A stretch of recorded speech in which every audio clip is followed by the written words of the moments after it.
Olá, pessoal. Vamos lá, eu tava bem ansiosa para gravar essa aula, que é sobre, a gente vai falar aqui sobre vício, sobre compulsão, né, e algumas definições de como as coisas vão acontecendo até se tornar uma dependência, né? E eu tive muitos casos, eu sempre tive casos assim relacionados a uma compulsão alimentar, mas agora isso tá vindo com mais frequência. Talvez porque as pessoas estão se deixando levar mesmo, né? Então, depois que a gente entender aqui algumas definições, vocês vão conseguir enxergar a mesma coisa que eu tô enxergando em relação a esse transtorno de compulsão alimentar. E se as coisas andarem desta forma, nós teremos muito e muito mais casos, cada vez mais, né? Nessa geração hoje em dia. Que a gente vai discutir aqui. Depois eu quero ouvir vocês aí, inclusive, nos comentários também. Bom, é um tema assim, a busca pelo prazer que vai gerando esse vício, né? E tudo que eu for falar em definição, é claro que assim, tudo que eu leio, e às vezes está relacionado a um vício, ao álcool, ao tabaco, né? A algum outro tipo de substância, alguma outra droga.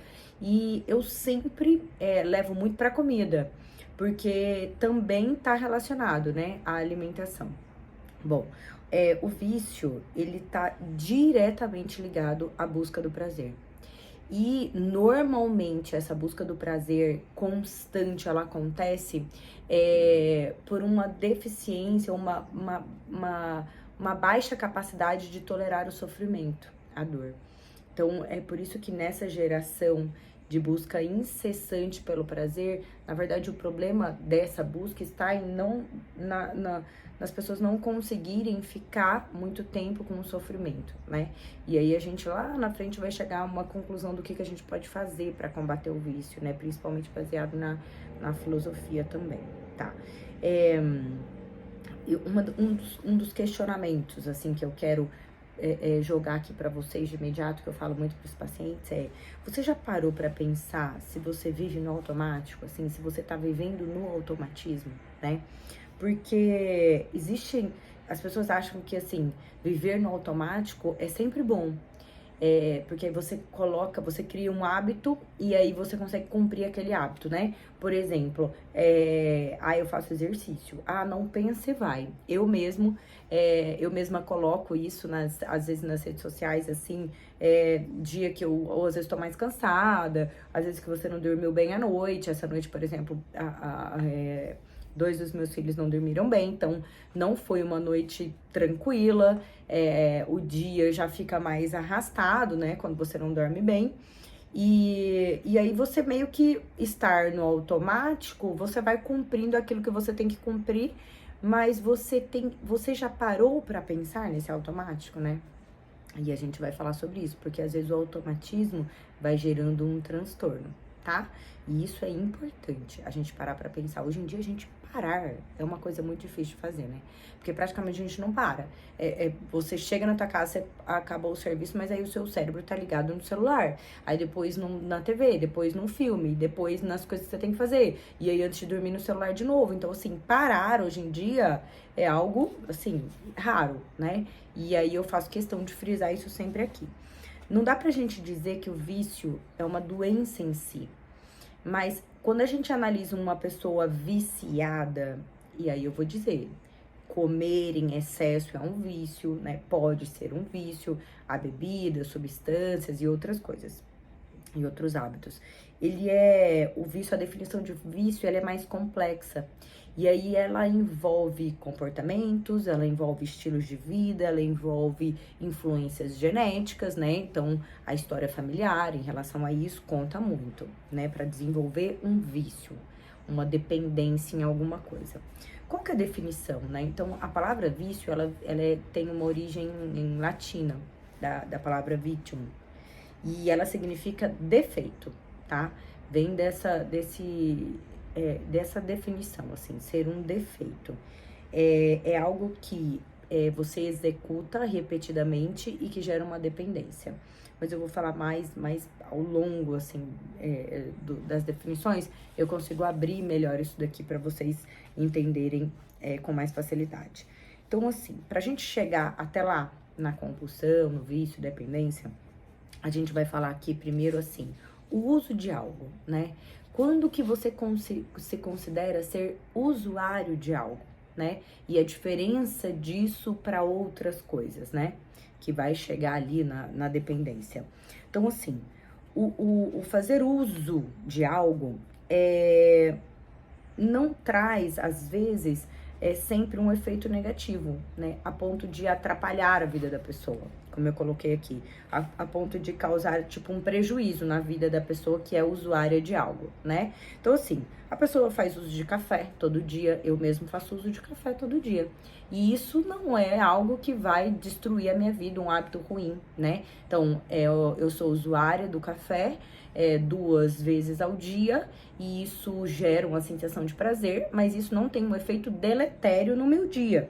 Assim como você pode ser usuária do tabaco e do álcool principalmente. O tabaco tem, ninguém consegue fazer uso mais ou menos do tabaco, né? A maioria das pessoas acabam usando em excesso. Mas o álcool também pode ser algo que você faz uso, né? Todo final de semana, e às vezes não tem um efeito tão deletério, né, na tua saúde, se não for também uma dependência química do álcool, né, porque aí gera uma alteração de neurotransmissor mesmo na região cerebral. Então, assim, não pode fazer uso de algo, pode não levar a um dano permanente mesmo na sua vida, tá? Pode fazer parte até da socialização mesmo. O fazer uso de algo não envolve perda de controle ou dificuldade de se controlar frente à exposição àquilo, né, ao café. Então, assim, às vezes se meu estômago tá doendo, eu não tô afim do café. Às vezes se eu tô trabalhando a mais, eu esqueço do café, entendeu? Então, assim, eu não tenho uma perda de controle se eu fico sem o café. Mas é importante a gente lembrar que fazer uso de algo é o primeiro degrau para isso virar um hábito, uma compulsão, um vício, uma dependência, tá? Dependendo do que você faz uso, né? Com frequência. Então, todas as pessoas que hoje são viciadas em comida, viciadas em doce, viciadas em álcool, elas um dia fizeram uso, entendeu? Então, só para vocês entenderem que isso pode ter uma escala, né, progressiva relacionada. Bom, passamos então assim, a gente começou a fazer uso de algo, e aí a gente pode desenvolver um hábito. Tá faltando aqui a folha do hábito. Mas normalmente, quando a gente faz uso de alguma coisa, a gente evolui para transformar aquilo num hábito, né? Vamos citar aqui o hábito, às vezes, de tomar cerveja, drink, bebida alcoólica no final de semana. O hábito, às vezes, de você tomar o café todos os dias, 2, 3, 4 vezes ao dia. Eu tenho um paciente que toma 2 garrafas térmicas de café por dia, né? No lugar de tomar café da manhã, almoçar, lanchar e tudo mais. E isso acaba sendo muito deletério. Então, para você ver, e aí eu já dei um exemplo, que o hábito, ele pode não ser saudável, né? Um hábito a gente tem que construir hábitos saudáveis, mas até alguns hábitos saudáveis podem não ser de fato saudáveis, né? E aí eu quero colocar alguns exemplos para vocês aqui. Então, o exercício físico, né? Ele entrou como um hábito, acorde todos os dias e vou. Às vezes esse hábito, você precisa parar para pensar como esse hábito tá interferindo na tua vida. Porque às vezes esse hábito tá passando por cima do teu relacionamento. Então, assim, às vezes você deixa de lado o teu relacionamento conjugal, marido, namoro, né? Quem mora com você, os seus filhos, alguma coisa, porque você tem aquele hábito e você tem que cumprir. Então, de repente, esse hábito, ele já passou um pouco do ponto. Mesmo sendo algo que vai te trazer, assim, a falsa sensação de ser saudável, né? De estar saudável, que seria o exercício. Às vezes esse hábito começa a puxar, assim, um exercício em excesso, né? E aí, às vezes, você deixa de fazer algo que é extremamente importante na tua vida pra cumprir esse hábito. Eu tô com alergia, gente, rinite. Pra cumprir esse hábito. Só que, como ele entra no automatismo, você não consegue nem parar pra pensar se aquilo realmente tá trazendo benefício para você hoje em dia, tá? Então, todos os processos de construção de hábito saudável, ou quando você começa a fazer uso repetido de algo e aquilo entra como um hábito na tua vida, eu acordo todos os dias, eu faço exercício, eu tomo café, eu tarará, eu coloco café da manhã, ou eu não tomo café da manhã, já se tornou um hábito, eu não tomar.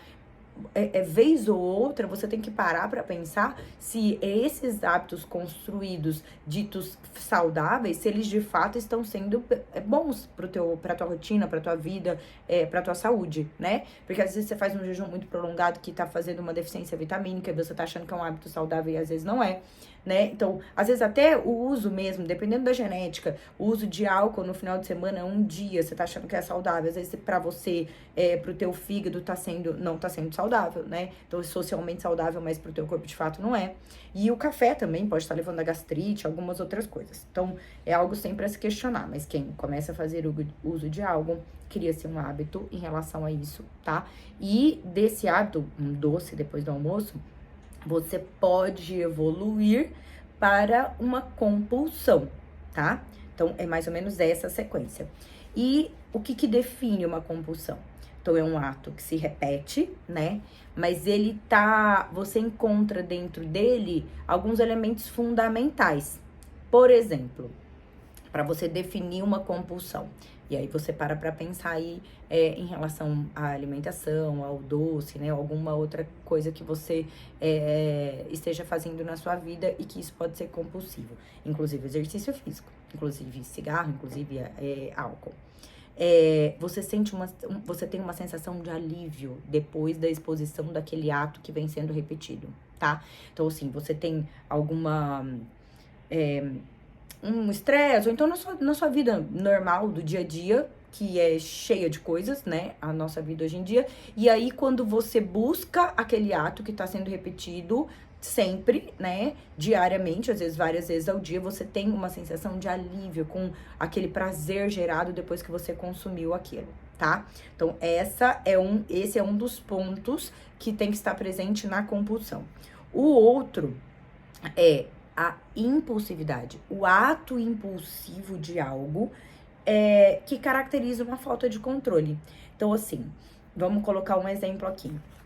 Eu fiquei com vontade de doce logo no final da tarde. Eu tive alguma reunião importante, um trabalho, eu trabalhei o tempo inteiro, me deu uma vontade de doce. Eu fui até uma casa de doces, e aí nessa casa de doces, ao invés de eu comprar um doce, eu comprei 5 doces. Então, você teve um ato impulsivo que gerou uma compulsão, tá? E gerou uma falta de controle, porque necessariamente você não precisava comprar 5 palhas italianas ou precisava comprar 5 brigadeiros de uma vez, né? Às vezes você poderia comer um só. E então, quando se torna compulsão, você tem sempre um ato impulsivo que gera uma falta de controle, né? O comportamento compulsivo, ele pode variar, entendeu? Então, você pode, assim, toda vez que você define uma compulsão, tá relacionada a algum comportamento que você teve, né? O ato de comer, né? Bastante, o ato de beber. E toda vez que você define obsessão, a obsessão está relacionada aos pensamentos, aquilo que você pensa, que você tá imaginando, tá? Então, a compulsão é diferente da obsessão. E isso é importante diferenciar, principalmente ali no consultório. Porque as pessoas que desenvolvem a compulsão, normalmente elas têm uma ansiedade de base, né? E aí, normalmente, eu vou orientando, e já coloquei aqui na aula, que a gente viver do que a gente pensa é muito ruim, né? Que é o que caracteriza o transtorno de ansiedade. Então, toda vez que esse pensamento vai você vive o que tá dentro do teu pensamento, né? Você tem uma dificuldade de enxergar a tua realidade, que é o que vai te trazer para a normalidade novamente e sair desses atos impulsivos ou desses pensamentos obsessivos e desses comportamentos compulsivos que podem gerar o excesso de comida, tá? Depois que a gente define a compulsão, aí a gente vai pro vício, propriamente dito, que é aquele defeito lá, se a gente for analisar a origem da palavra, e você exerce um comportamento, um ato, repetidamente, tá? Já com um grau de dependência, você precisa daquilo, né? E algo que define muito o vício é o tempo que você vem fazendo isso, né?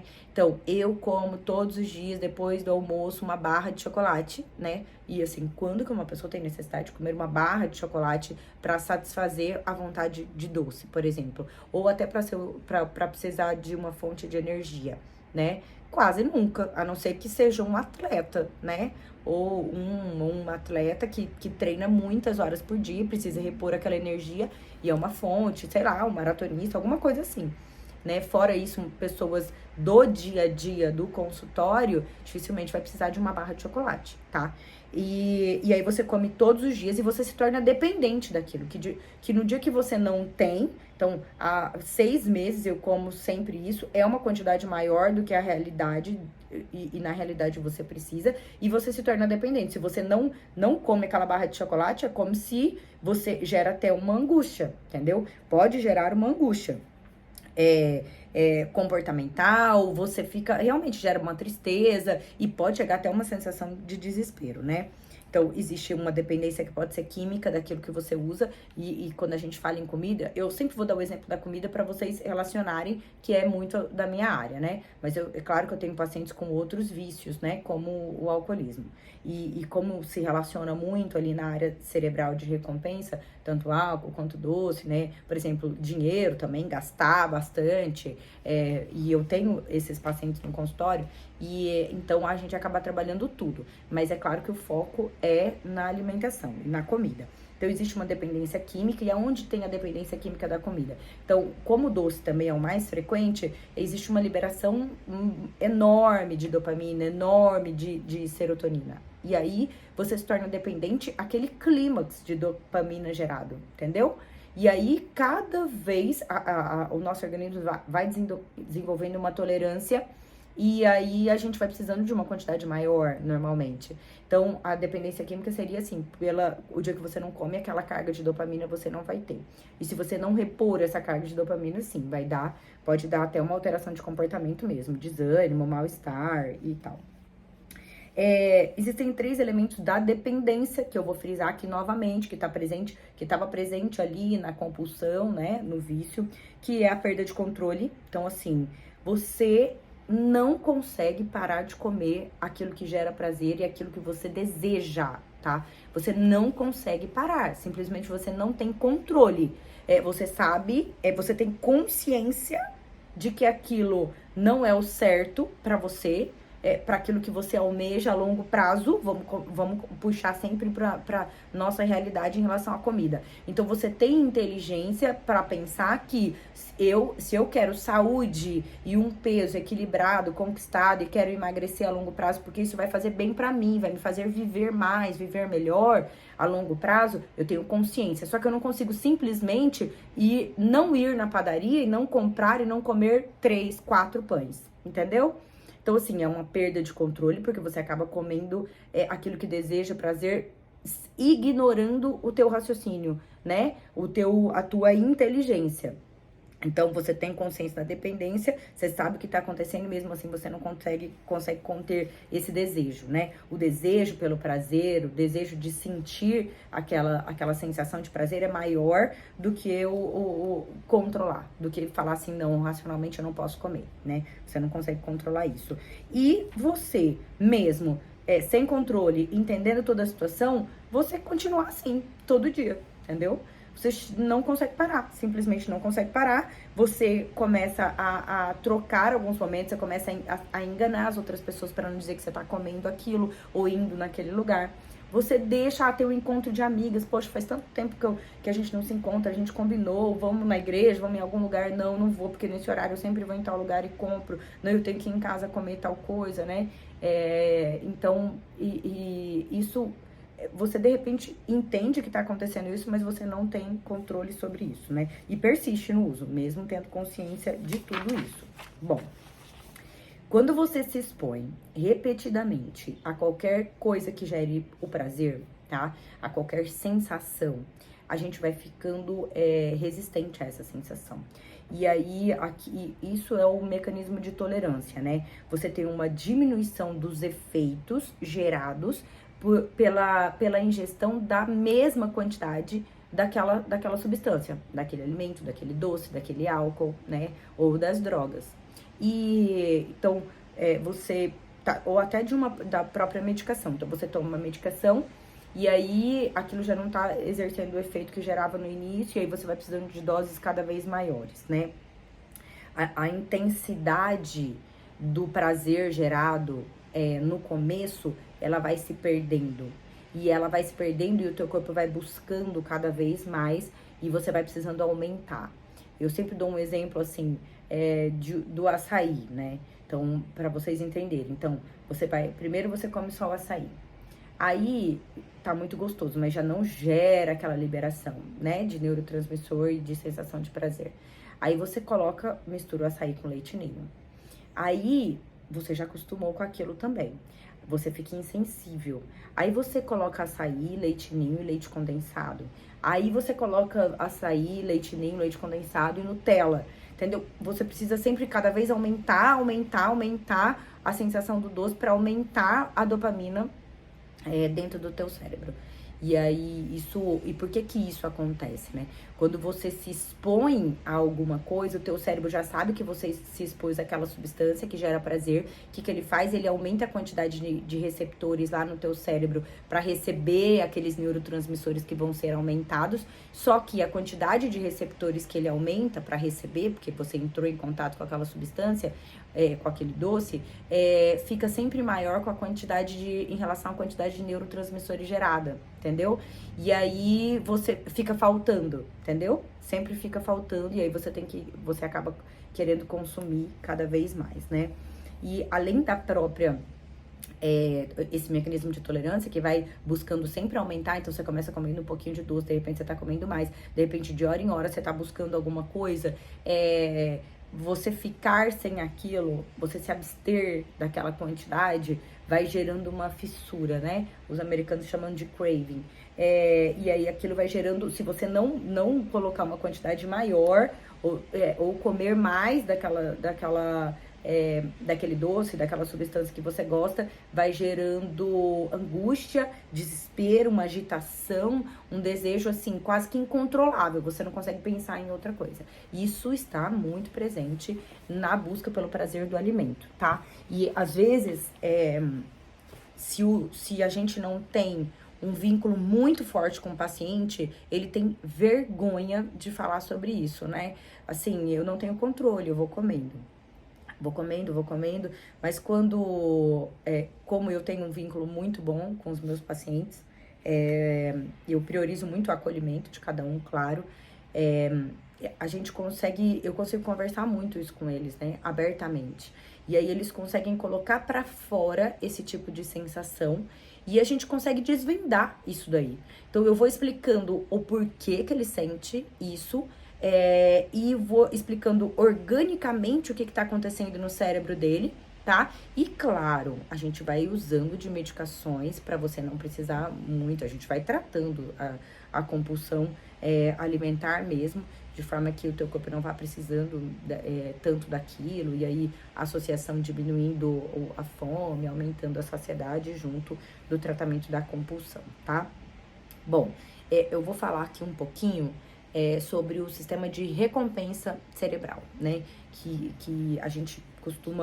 eu costumo muito, durante a avaliação do paciente, para a gente decidir sobre tratamento medicamentoso, aliado ao estilo de vida, as mudanças, a adaptação que a gente faz de um tratamento para emagrecimento e para construção de saúde, porque às vezes o emagrecimento nem é o mais importante. Às vezes a pessoa precisa mesmo de uma mudança total da rotina dela e nem precisa perder muitos quilos, entendeu? Às vezes vai perder 5, 6 quilos só. Mas, eu acabo citando muito o sistema de recompensa. Por quê? Porque é um sistema que se ativa quando o nosso corpo necessita de algo em busca pela sobrevivência. E a comida é algo necessário à nossa sobrevivência, porque nos fornece energia, né, para todo o nosso corpo funcionar. Assim como o sexo é necessário para a sobrevivência, para a reprodução. Então, é algo que o nosso sistema de recompensa sempre é ativado pela busca do prazer. Então, inicialmente é para isso, né? Quando a gente busca comida é para sobreviver. Quando busca o sexo é para... a geração do prazer é consequência do ato reprodutivo. Isso dentro do nosso cérebro, tá? Como que acontece? Bom... a gente tem 3 áreas do nosso cérebro que controlam isso.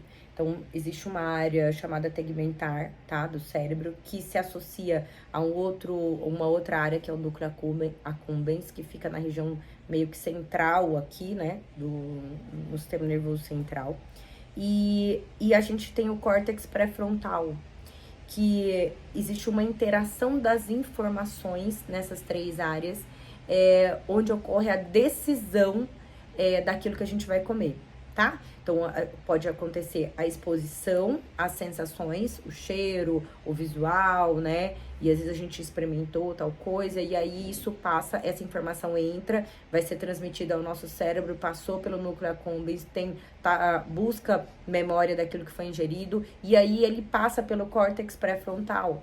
Porque o córtex pré-frontal, ele é como um sistema mediador do que você vai fazer, entendeu? Então, ele que é o freio, quando a gente, eu posso até comer, mas eu vou parar de comer, tal quantidade é suficiente, né? Então, é ali no córtex pré-frontal que acontece esse manejo, né? É ele que coordena quando comer, se aquilo é uma necessidade real mesmo ou não, se você pode ingerir aquilo ou não, tá? Então, e às vezes a gente fala, né, essa mensagem recebida na periferia, através das nossas sensações, dos nossos órgãos de sentidos, ela demora alguns segundos para ela chegar no córtex. Por isso que a gente fala assim, toma um copo de água, sabe? Antes de você decidir se você vai comer. Peraí, dá uma voltinha, para e pensa, já não age assim tão rapidamente, tão impulsivamente. Espera você pensar um pouquinho. É o tempo dessa informação chegar no córtex pré-frontal, para você escolher da melhor forma ou ingerir da melhor forma, né? Saber dosar quando. Então, a ação desses 3 eu já disse, gera uma necessidade daquilo que você tá querendo comer para gerar um prazer frente a alguma situação de estresse, né? Já falei sobre os elementos de sobrevivência, que é a comida. Depois que você entra em contato com esses elementos que garantem a sobrevivência para o teu corpo, gera um prazer, né? Então, a geração do prazer é nos 2 sentidos. Então, quando você entra em contato, você nutre um corpo que vai poder viver mais, gera o prazer.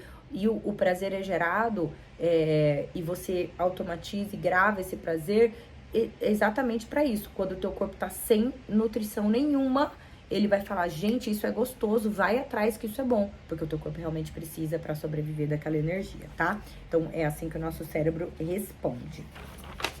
Bom, as informações, então, deixa eu ver aqui, já falei do córtex pré-frontal, chegam por algumas razões, e isso aqui eu acho bem legal falar. Esse freio, que é o nosso córtex pré-frontal, que ajuda a gente a definir quando parar de comer e tudo mais, podem ter algumas alterações aí, né, desses neurotransmissores, da maneira como você recebe os transmissores, que é os que passam as informações para o nosso cérebro. Então, às vezes você tem menos neurotransmissores porque você não tem um intestino legal, porque a rotina tá toda bagunçada, entendeu? Porque o sono tá horrível, e aí você não faz uma limpeza, e aqueles neurotransmissores que estão deficientes, o teu corpo tende a corrigir, tá? Então, existem várias coisas que podem diminuir a quantidade dos seus neurotransmissores ali no cérebro, e por isso tá atrapalhando a informação do seu sistema, de recompensa, e por isso a tua área lá que fala, freia, para de comer, ela não tá recebendo a informação que ela precisa para ela falar freia. Então, ela tá recebendo uma informação torta, uma informação errada, uma informação insuficiente. Por isso que ela não consegue ter força para frear algo que você tá comendo em excesso, tá? Então, isso é importante. Às vezes você tem alguma enzima que tá quebrando esse neurotransmissor antes dele chegar até o destino final ali no córtex pré-frontal, para dar essa informação, né? De fazer a mediação adequada, o planejamento adequado da quantidade que você vai comer. Pode ser. Às vezes, aquele neurotransmissor que foi liberado ali na fenda sináptica para ser capturado do outro lado, e isso, toda vez que eu falo isso, é assim que a gente entende as informações lá no cérebro. Às vezes, o neurotransmissor cai ali na fenda e ele é recapturado, ao invés de passar para o outro lado, tá? Existe isso e a gente precisa corrigir isso com medicação também. Saber o que está acontecendo e corrigir isso com medicação. Porque tudo isso está gerando o quê? Uma informação errada pro teu cérebro e aí você não consegue ter o controle, simplesmente, né? Gera a doença em si. E, às vezes, pode acontecer do receptor que tá aqui no córtex pré-frontal, ele tá fraco, enfraquecido. E aí, o neurotransmissor chega, mas se liga fracamente àquele neurotransmissor e você também entende a informação de uma maneira errada. A sensação do prazer tá muito ligado com um tipo de neurotransmissor, que é a dopamina, tá? Então, assim, é o que mais aumenta nessas situações. A dopamina nem sempre está relacionado com consequências positivas, né? Então, é por isso que a gente está falando aqui que não é uma consequência positiva, né? O excesso dela ou a falta dela. As descargas de dopamina no cérebro, ela sempre gera uma sensação de prazer, tá? Existe também a tolerância a essa sensação de prazer. Então, como eu já disse, cada vez que você se expõe a algo que gera prazer, na criança, por exemplo, o videogame, né? O próprio celular, porque o videogame você tem desfechos rápidos e intensos, né? E aí, esses desfechos rápidos e intensos vai gerando liberações e cargas cada vez maiores e mais frequentes, assim, de forma mais rápida de dopamina. Então, o cérebro da criança fica constantemente cheio de dopamina. E depois, e cada vez que ele se expõe, mais ele precisa, né? E aí vai gerando um vício dentro da cabecinha deles também, né? Quando criança. Então, o celular faz muito isso, o videogame faz muito isso na criança e na gente também. E a televisão um pouco menos, né? Mas também faz, gera esse clímax de dopamina ali, essa sensação de prazer. Ou existem algumas coisas positivas que também geram dopamina, que é o que normalmente orienta pro paciente quando a gente tá assim, a gente trata, né, coloca mais dopamina ali na fenda sináptica para se ligar com o receptor através de alguma medicação que seja específica para o tratamento do paciente, mas no momento, por exemplo, do desmame, ou até depois, eu tô com uma dose máxima da medicação e eu ainda quero otimizar. Existem outras coisas que aumentam a dopamina, por exemplo, o exercício físico, é sabido disso há muito tempo, né? É bem esclarecido. E, por exemplo, a leitura, o estudo, algo que você goste de fazer que gera prazer, também libera dopamina, né? Então, aí, fora o sono regular, com o sono de relaxamento profundo no tempo saudável, né? E a constância disso, o hábito intestinal também, o controle do nível de estresse. Então, é algo que a gente tem que pontuar e ir tratando num processo de desmame, ou até no processo do objetivo, assim, do meio do tratamento mesmo, para otimizar esses neurotransmissores ali dentro, tá? Vamos lá. O que mais que eu quero falar aqui? Que eu já falei que quanto mais a gente passa o tempo, a gente vai aumentando a quantidade a gente vai necessitando de maiores quantidades de dopamina e a gente vai aumentando a exposição àquilo que gera prazer, e aí aqui enfatizando a comida, tá? Por que o vício, ele pode ser tão prejudicial, né? Então, nós, seres humanos, nós somos muito ligados às sensações, né? Então, é como se a gente tivesse uma busca constante por sensações, né? Sentir algo. E qualquer coisa que nos agrade, e aí depende muito dos temperamentos, né?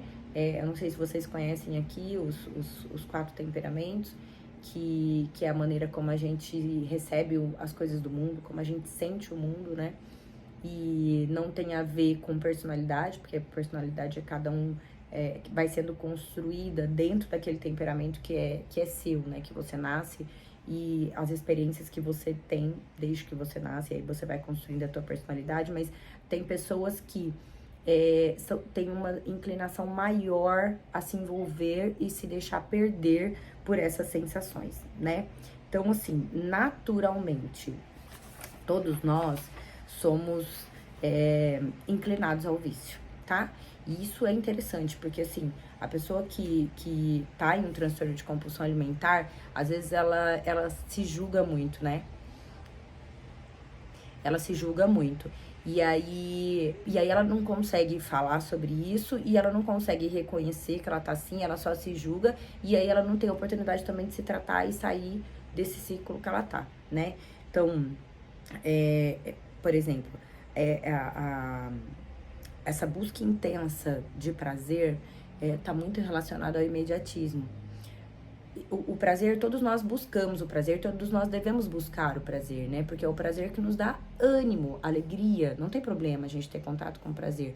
Mas às vezes a gente precisa trocar esse prazer a curto prazo para a busca do prazer a longo prazo, que as pessoas não estão conseguindo tolerar, né? Por isso, a busca do prazer a longo prazo, ela te expõe a um sofrimento, né? Então, vamos dar um exemplo aqui. Eu tô estudando porque eu quero passar para algum concurso, eu quero passar no vestibular, para medicina, para fisioterapia, para uma área aí bem concorrida. O que eu preciso fazer? Ficar 1 ano estudando, 2 anos estudando. E aí eu estudo esses 2 anos porque eu desejo algo a longo prazo, uma conquista de algo a longo prazo que vai gerar o prazer. Então, o mundo hoje em dia, ele tá mais para uma geração de prazer imediata. Então, assim, é mais fácil eu comer uma sobremesa e gerar o prazer do que eu trabalhar 8 horas e falar, puxa, que legal, ou quanta coisa eu aprendi nessas 8 horas de trabalho. Então, existe prazer nas duas situações, mas existe uma busca maior desse tipo de prazer mais curto, porque é o prazer mais rápido, imediato. E aí eu busco esse e logo depois eu quero o outro.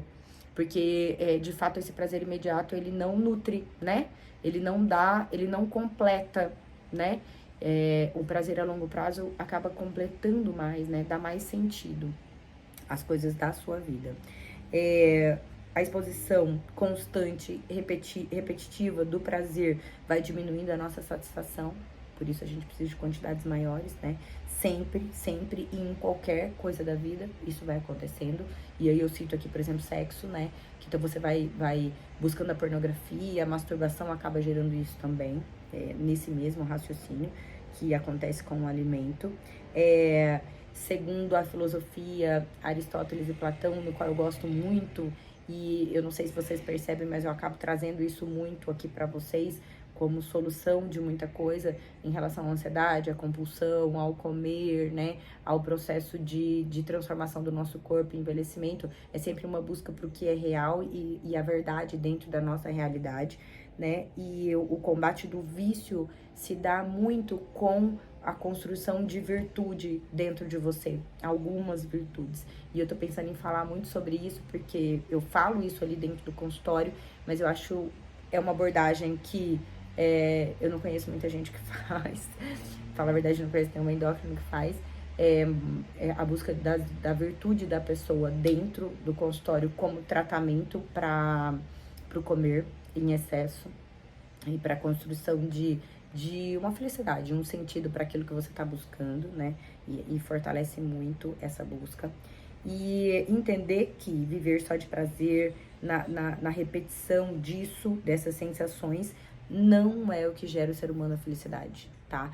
Assim como viver só no prazer, viver numa frigidez total e numa insensibilidade de sensações, também não conduz à felicidade, né? Então, a gente precisa colocar o pêndulo hora lá e hora cá mesmo, num equilíbrio, para que a gente consiga enxergar um sentido, tá bom? Eu acho que eu vou encerrar aqui, que já deu 38 minutos de aula. E eu vou falar em outra aula sobre como adquirir virtudes. Uma outra aula aqui que também tem muita coisa a ser falado, né? mas acho que eu já dei alguns conceitos importantes aqui dentro. Eu gostaria que vocês fizessem um exercício de ver se vocês se encaixarem em alguma situação disso que eu falei aqui em relação à compulsão por alimento, ou até dos hábitos, né? Não estarem efetivamente sendo saudáveis pro teu estilo de vida. E que vocês comentassem, que vocês contassem a história de vocês, porque às vezes a história de vocês ajuda outra pessoa, né? E a gente participar junto. Eu quero pedir para vocês convidem alguém que vocês gostam e que vocês sabem que vai ajudar esse tipo de informação aqui dentro, tá bom? É isso aí, pessoal. Até mais. Até a próxima aula.